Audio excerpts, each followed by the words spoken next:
സങ്കീർത്തനങ്ങൾ 11-ാം അധ്യായം. നീതിമാന്റെ ആശ്രയം.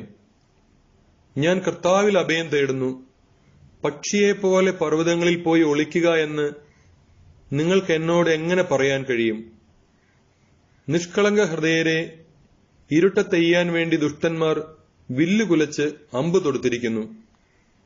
അടിത്തറ തകർന്നാൽ നീതിമാൻ എന്തു ചെയ്യും?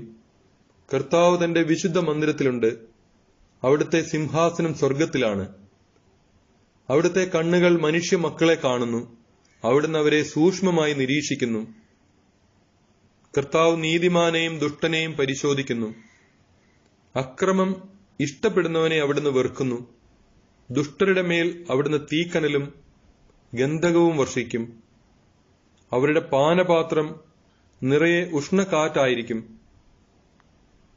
കർത്താവ് നീതിമാനാണ്. അവിടുന്ന് നീതിയുക്തമായ പ്രവൃത്തികൾ ഇഷ്ടപ്പെടുന്നു. പരമാർത്ഥ ഹൃദയർ അവിടുത്തെ മുഖം ദർശിക്കും.